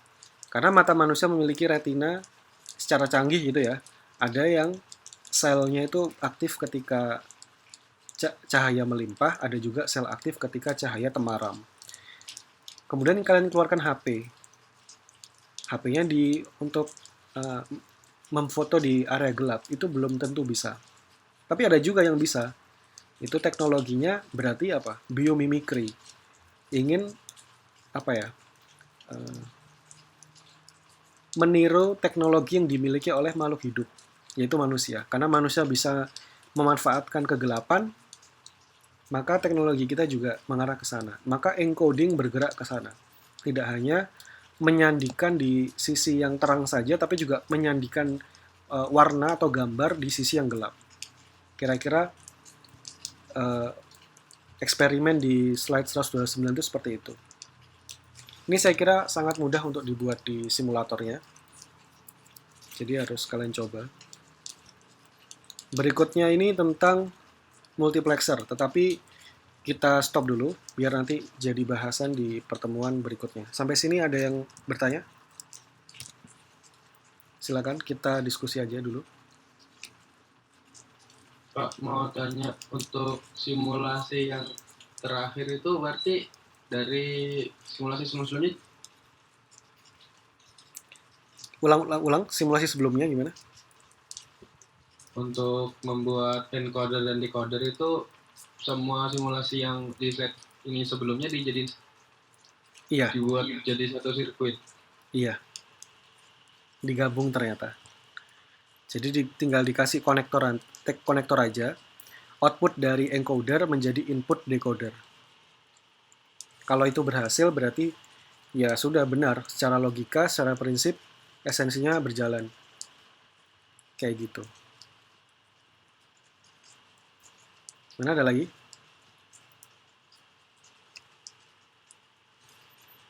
Yang mau bertanya, diskusi?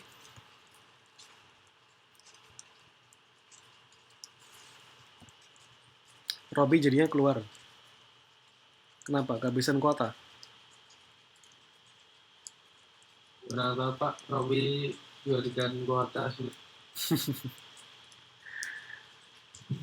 Mati listrik apa ya?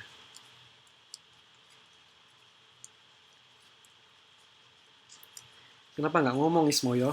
Nungguinnya lama.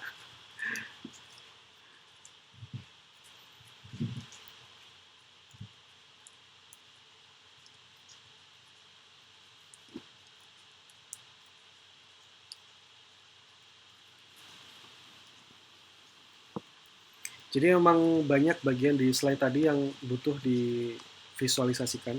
Nanti saya sajikan di YouTube aja. Untuk ini nanti tetap saya rekam. Cuma ternyata saya lupa record di jam 11 tadi. Jadi ini baru record dari jam 1 tadi. Jadi mungkin panjang videonya sekitar 2 jam. Nanti kalian play aja pakai resolusi rendah. Semoga tetap jelas.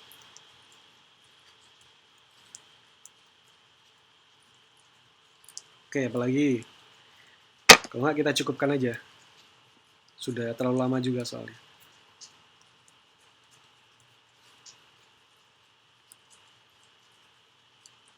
Cukup mungkin Pak. Iya.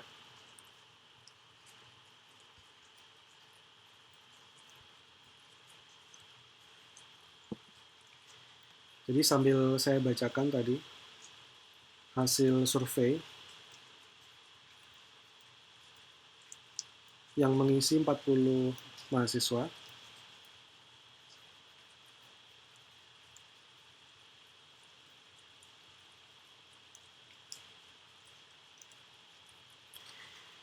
Terkait kualitas internet, ada 1 yang sangat buruk, 7 agak buruk, sisanya oke lah.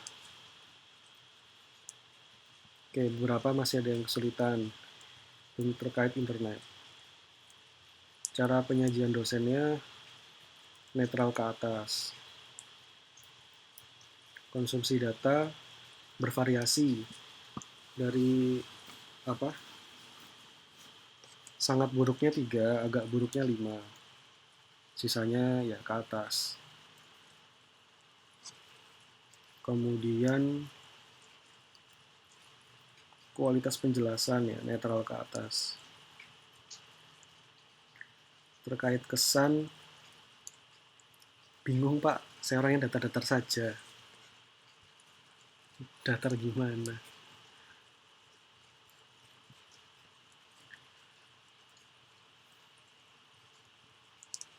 Wih, ponsel kentang. Ponsel kentang itu apa?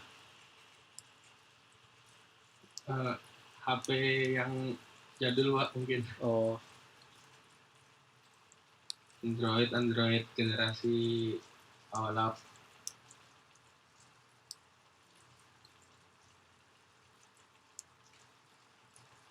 oh gitu. Ya, untuk jadwal ini kan ini untuk pengganti. Jadi memang memang apa? Mendadak ya. Karena kita butuh segera mengganti, kalau enggak semakin tertunda. Nanti kita seterusnya rutin Senin jam 1. Atau kalau mau diganti juga boleh. Yang penting diobrolkan aja, disepakati bareng. Tapi kayaknya masih ada yang apa ya, kuliah dengan mata kuliah MKU atau yang lain gitu. Jadi kita nggak bisa sefleksibel itu untuk menggeser-geser. Sedikit agak susah memahami materi, ya saya berusaha ya. Belum bisa memaksimalkan cara belajar karena belum terbiasa. Ya kita semua juga masih beradaptasi. Lebih baik kuliah offline. Ya memang yang terbaik offline. Nah, kalau untuk belajar, saya sarankan manfaatkan aja ini apa? Discord. Atau kalau kalian mau request bikin apa? Cukup apa? Grup discussion misalkan. Kelompok-kelompok belajar gitu. Itu silakan kalian gunakan gitu. Mau belajar bareng kan bebas, tidak ada tutupnya kalau Discord ini. Atau kalian bikin server sendiri juga bisa. Masa nggak bisa sih bikin server sendiri terus bikin belajar bersama. Kalau belajar sendiri-sendiri kan repot. Di rumah sendiri, sendirian, gak ada yang ditanya. Temen kalau dulu biasa ngekos, bisa main ke kosan temen gitu. Sekarang jadi nggak bisa kemana-mana. Makanya ngobrol lah sama teman-temannya. Bahas catatan gitu kan. Catatan ini slide ke sini sampai slide kesekian nggak jelas gitu. Dibahas, bisa lah kalian saling membantu. Seru bisa sambil makan sama rebahan. Ya boleh ya, nggak ada larangan. Siapkan susu gitu kan, atau es buah atau keripik gitu. Silakan. Kita santai. Sejauh ini masih bisa diikuti, ditambah setelah perkuliahan videonya diupload di YouTube. Jadi materi bisa diulang-ulang. Oke. Cuma tadi skip, saya kelewat untuk rekam di jam 1. Itu dari tadi ngetik nggak keluar-keluar, nggak jadi.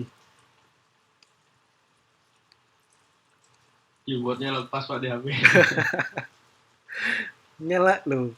Nyalain aja mikrofonnya, orang sudah diaktifin, bukan push to talk lagi kan. Iya Pandi dari tadi ngetik terus. Kepencet kayaknya. Ketiduran terus kepencet gitu kan. Ngetik apa spasi terus gitu.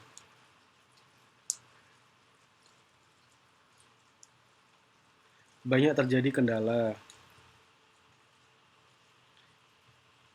Sinyal tidak stabil, membuat ya kurang jelas dosennya suaranya. Untuk visualisasi masih kurang, ya memang kurang. Enaknya memang ada papan tulis, cuma kalau video streaming, wah kuota data luar biasa. 1 GB per jam, lebih santai dan lumayan ribet ya, jelas tuh. sedikit sulit karena saat mati lampu seketika jaringan hilang. Masa sih? Kadang-kadang terpisah tapi sebetulnya. Tapi kalau ada yang barengan gitu ya nggak nyaman juga. Karena kan jaringan listrik sama jaringan seluler kadang-kadang terpisah. Dan saya sarankan harus punya power bank sekarang, zaman sekarang tuh. Saya tuh termasuk yang paling lambat punya power bank. Saya baru punya power bank belakangan. Itu pun gara-gara bukan karena HP saya ngedrop, tetapi karena kalau mati listrik itu nggak ada pencahayaan. Saya nggak punya senter. Makanya saya beli lampu LED itu yang bisa dicolok ke power bank.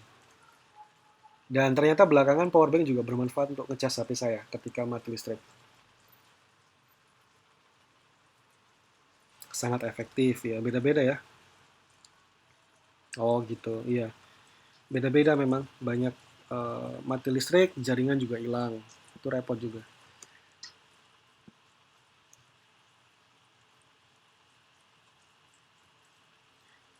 Lumayan bagus, tapi saya lebih lama untuk paham ketika slide dan penjelasan tidak sesuai. Ya, telat delay soalnya. Tapi nanti kalau misalkan kalian nonton dari YouTube, jadi kalau ditonton ulang, jadi anggap aja yang pertemuan yang di Discord ini itu kelebihannya bisa interaktif gitu. Kekurangannya kalian jadi nggak gampang paham. Nah, pahamnya kapan? Ketika nanti buka lagi YouTube. Dan yang ketiga adalah ketika kalian coba langsung rangkaian digitalnya. Itu pasti ini. Karena gini, kalau kalian cari teori belajar ya, belajar dengan mendengar itu 10%. Belajar dengan melihat itu naiknya cuma 10%. Nanti belajar yang paling tinggi itu adalah dengan mengajarkan. Jadi kalau kalau kalian eh, pede gitu ya, sok-sok nggak bisa tapi ngajarin gitu. Yuk, siapa yang mau tak ajarin gitu kan? Nah, ajak tuh temennya. Yuk, belajar sama aku. Tapi aku nggak ngerti. Gitu. Nah, nggak apa-apa. Nanti pasti paham. Terpaksa paham.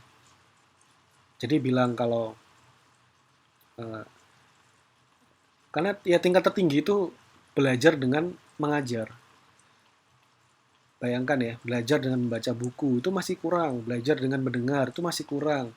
Belajar dengan praktek itu lumayan. Belajar dengan praktek itu lumayan. Bisa meningkatkan mungkin sampai 50% ke atas. Kuliahnya simple, nggak ribet, hanya modal komputer ya. Beda-beda ya, simple nggak simple ya. Laptop ya minimal HP lah dan jaringan internet. Oke, pertanyaan berikutnya tentang kritik dan saran.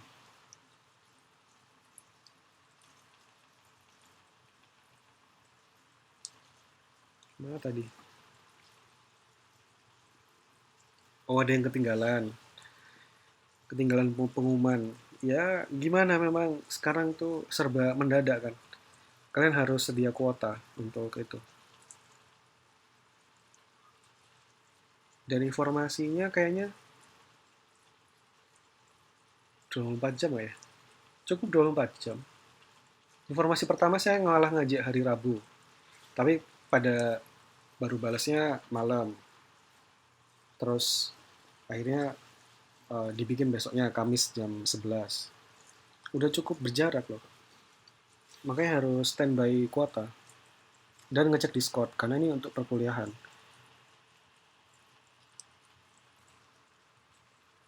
HP tergolong lambat.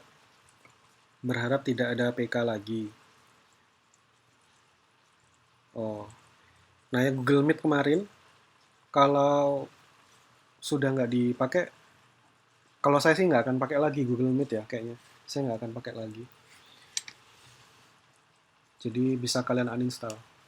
Kecuali nanti ada dosen lain masih Google Meet. Wah, cuma serem juga tuh. Gede kuota datanya. Oh, masih dipakai ya. Daripada Google Meet lebih enak, nggak lebih enak sih. Maksud saya eh, secara ramah kuota itu ramah YouTube. Jadi mending dosennya nge-record sendiri, kemudian nanti hasil recordnya diunggah. Mungkin nanti dengan Pak Rohman saya seperti itu. Soalnya, wah repot juga Pak Rohman jelasinnya gimana ya. Pak Rohman pakai Google Meet aja kayak belum tentu bisa loh. dengan DLB itu ini. Kalau bisa di slide ditampilkan pointernya, ya nggak bisa. Keynote memang tidak bisa menunjukkan pointer. Itu kekurangannya. Karena kalau sampai bisa mengeluarkan pointer nanti dia pasti arahnya ke streaming, video streaming lagi. Dan kalau video streaming berarti mengirimkan data per detik. Kalau mengirimkan data per detik berarti ya makan kuotanya besar.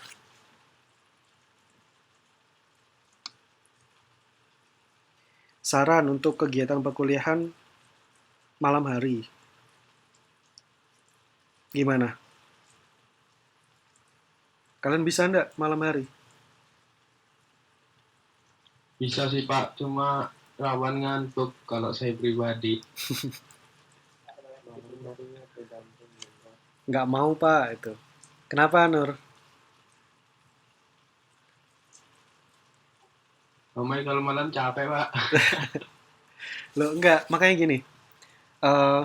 Kan kita belajar efektif ya. Kita belajar efektif. Kalau menurut saya 3 SKS ini tuh dijadikan 3 hari gimana? 1 jam, 1 jam. Pak. Hah? 1 jam, 1 jam, 1 jam gitu. Capek ya? Atau full 3 jam aja gitu.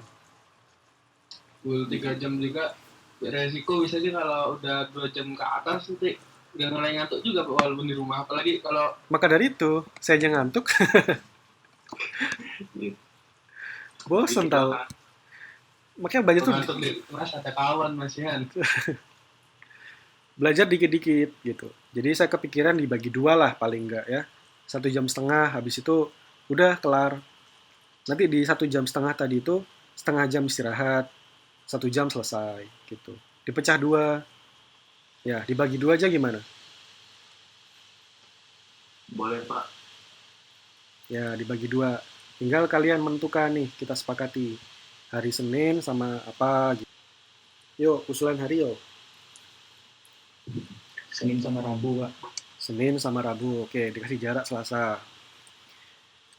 Di Rabu, Rabunya malam jam berapa, sore jam berapa, pagi jam berapa.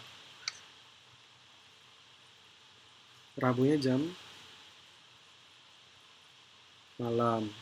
Yang lain, ada yang nggak bisa, yang bisa. Kalau Senin, Rabu pagi jam 9, Senin pagi jam 9.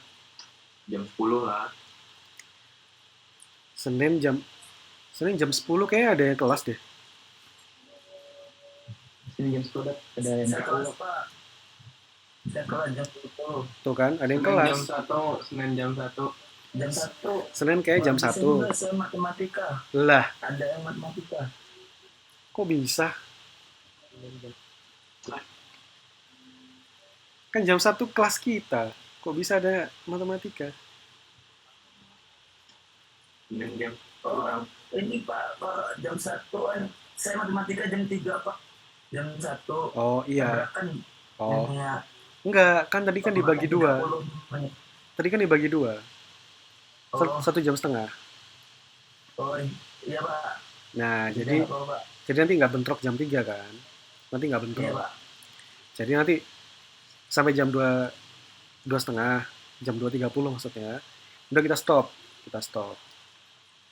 Terus nanti Iya, Pak. lanjut di hari Rabu. Rabunya jam silakan jam 10, Pak. 10 pagi. Ada yang kelas. Kita kunci jam 10. Kita tunggu yang lain. Ini banyak yang nggak datang juga sih. Pagiku. Semoga yang nggak datang sanggup ya.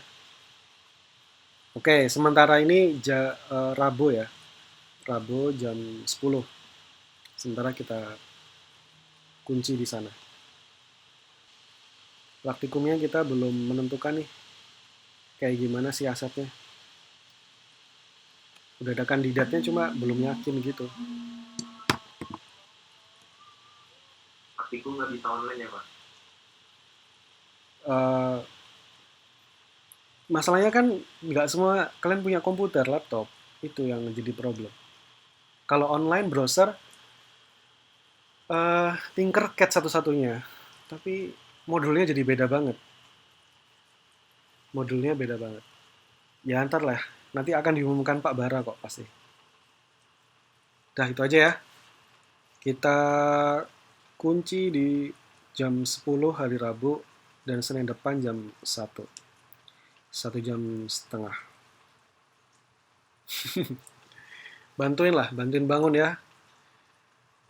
Di telepon bareng-bareng tuh, di teror. Mamai bangunin Riko, Mamai. Ya memang itu Padli, makanya Tinkercad Padli yang berat. suka bangun, Padli.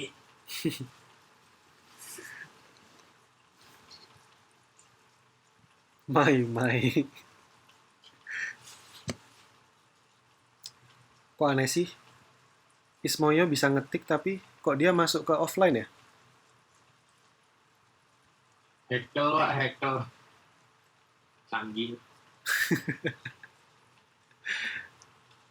Udah, ini nggak ada yang ditanyakan, nggak ada yang didiskusikan. Kita diskusi lah, masa nggak pernah diskusi sih? Mau nyoba simulasi dulu, Pak. Oke. Coba dulu ya. Nanti tidak harus terbatas, tidak harus nunggu Senin depan. Kapanpun kalian langsung report di sini aja. Pak, saya udah nyoba tapi nggak jalan. Pak, saya udah nyoba berhasil. Langsung aja report di Discord ini.